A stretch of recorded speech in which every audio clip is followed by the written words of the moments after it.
Buraya gelmiyorlar. Biliyorum. 200 sene.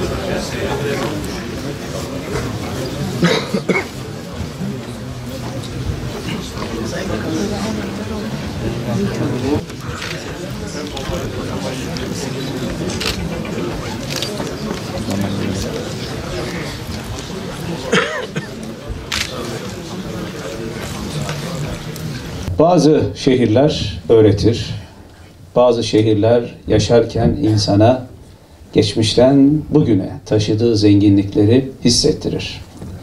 O şehirler yaşayan herkese bir değer verir. O değeri idrak edene gelecek tasavvuru için güç verir. Diyarbakır tarihin her döneminde böylesi bir büyüklüğün, zenginliğin ve derinliğin adı olmuştur. Medeniyetlerin yerleştiği, ilimin, irfanın ve kültürün bir nevi yeşerdiği, bunu taşıyan çok önemli bilim, ilim ve irfan insanların yetiştiği ve şüphesiz 639'dan bu yana da Fethi Mübin'le İslam'ı taşıyan, İslam'ı yaşayan, İslam'la buluşan ve o günden bugüne imanın bir şehri olarak herkese imani ve İslami şuuru hissettirir bir şehir olmuştur. Diyarbakır bu derece ve bu manayla baktığınız zaman bizim kültürümüzün, şüphesiz dinimizin ve aslında tüm insanlığın bilmesi gereken çok önemli bir merkez ve zenginliktir. Son zamanlarda bu kadim şehir, bu medeniyet ve kültür birikimini taşıyan aziz şehir, bu mukaddes şehir hep yanlış anılmaya başlandı. Diyarbakır denince akla terör gelmeye başlamıştı. Böyle algılatıldı. İşte bunu kırmamız lazımdı.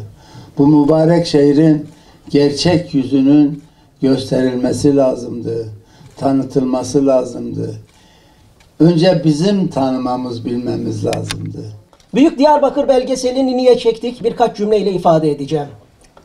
Bu ana kadar tarihi, manevi ve kültürel müktesebatıyla dünyanın ikinci bir yerinde muadili olmayan kadim şehrimizle alakalı yapılan birçok belgesel var.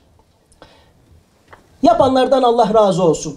Belgesellerin tamamı büyük bir sayu gayretin sonucunda vücut buldu. Ama bir şey dikkatimizi çekti. Yapılan hiçbir belgeselde maalesef Diyarbakır'ımızın manevi yönüne bir atıf yapılmamış. Diyarbakır'ımızın sınırları içinde metfun olan peygamberlere bir atıf yapılmamış. Diyarbakır'ımızın sınırları içinde metfun olan sahabe-i kiram efendilerimize bir atıf yapılmamış. İlime, bilime, medeniyete yön vermiş, binlerce İslam ulemasına Diyarbakır'dan çıkmış, İslam ulemasına bir atıf yapılmamış olduğunu gördük. Tabii ki kasıt yok. Herhalde bir ihmal var. Biz Diyarbakır'ın tarihi, manevi ve kültürel müdevvenatını müsavi, eşit bir şekilde ihtiva eden bu belgeseli bunun sonucunda hazırlama kararını aldık. Sayın Veci Özkaya'yı davet ediyorum.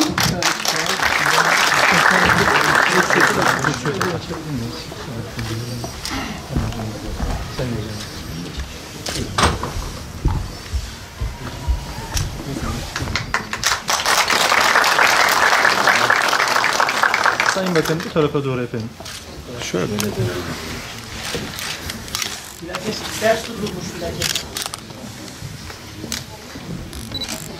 Evet, teşekkür ediyoruz.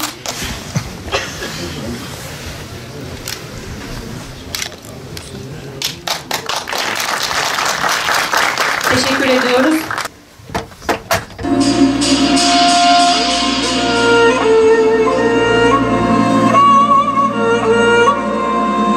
Diyarbakır Diyarbakır camileri, türbeleri, çeşmeleri, medreseleri, köprüleri ve büyük medeniyet birikimiyle İslam tarihinden süzülüp gelen en gözde ve en güzide İslam şehirlerinden biri. Tıpkı Kudüs gibi, Bağdat gibi, Şam gibi, İstanbul gibi İslam'ın en önemli merkezleri arasında yer almaktadır. Surların kapısından bu şehre adımınızı attığınızda bambaşka bir manevi iklime girdiğinizi hissedersiniz.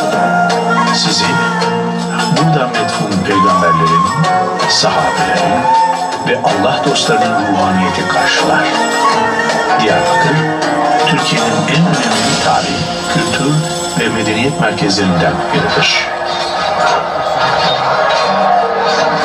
İslam ordusu milattan sonra 636'da gerçekleşen Yermuk Savaşı'nda Heraklius ordusunu yenmiş ve Suriye'yi fethetmiştir.